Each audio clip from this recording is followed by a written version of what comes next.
egy kis segítség az új testtudatos joga videókhoz. Ez a joga sorozat is yin joga alapokra épült. Könnyed, lágy joga típus. Bárki elvégezheti.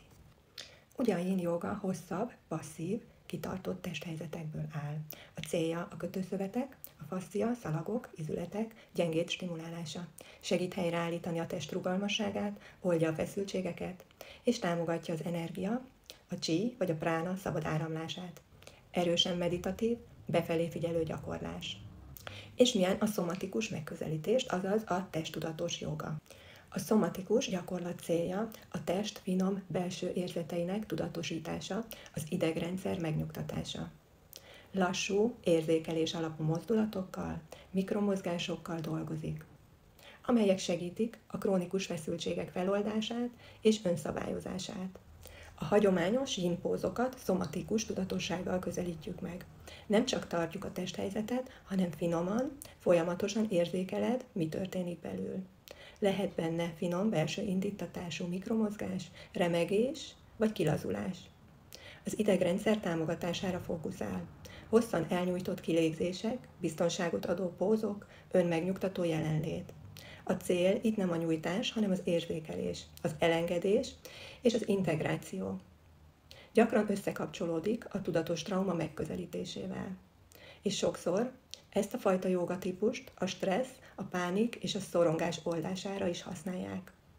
Tehát a szomatikus yin joga, azaz a testtudatos yin joga nagyon gyengéd, belső figyelmet támogató gyakorlás, amely segít mélyen kapcsolódni a testhez, elengedni a feszültségeket és lassítani az idegrendszert. Ideális, holisztikus, önismereti és önnyugtató eszköz. Néhány fontos tanács a gyakorlás közben. A szomatikus mozgások kulcsa a lassúság. Minél lassabban mozogsz, annál több részletet tudsz érzékelni. Ne csak csináld a mozdulatot, hanem érzékeld is. Tedd fel magadnak a kérdést, hol érzem ezt a mozdulatot a testemben, és hogy milyen érzés ez. Soha ne menj bele a fájdalomba. Ha bármilyen kellemetlenséget érzel, azonnal állj meg, vagy módosíts a mozdulatokon. A légzésed legyen a vezetőd. Tartsd folyamatosan, mélyen és egyenletesen. Fontos az ismétlés. Gyakorold rendszeresen, hogy jobban megismerd a testedet és a mozgás mintáidat. Mindig lassan lépj be a pózba. Ne erőltess semmit, hagyd, hogy a gravitáció végezze a munkáját. Keresd meg a komfortos határt, ahol érzel egy finom nyújtást vagy kompressziót, de soha nem fájdalmat.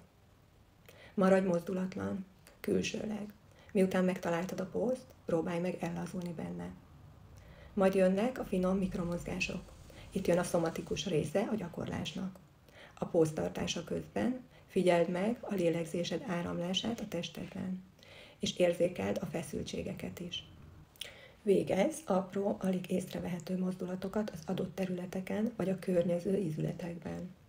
Például, ha egy csípőnyitó pózban vagy, finoman billentsd a medencét előre-hátra, vagy forgasd a combcsontot a csípőizületekben, de csak mindig millimétereket. Ezek a mikromozgások segítenek az idegrendszernek a helyreállításában, az ellazulásában és a mélyebb rétegek elérésében. Ha ezeket a tanácsokat megfogadod, egy nagyon mély, ellazult állapotot tudsz elérni, ami segít téged az öngyógyulásban, és segít leküzdeni a hétköznapi stresszt, a szorongást és a sok feszültséget. Köszönöm, hogy ismét velem tartasz, és remélem, hogy nagy segítségedre lesznek a videók. Szép napot kívánok neked!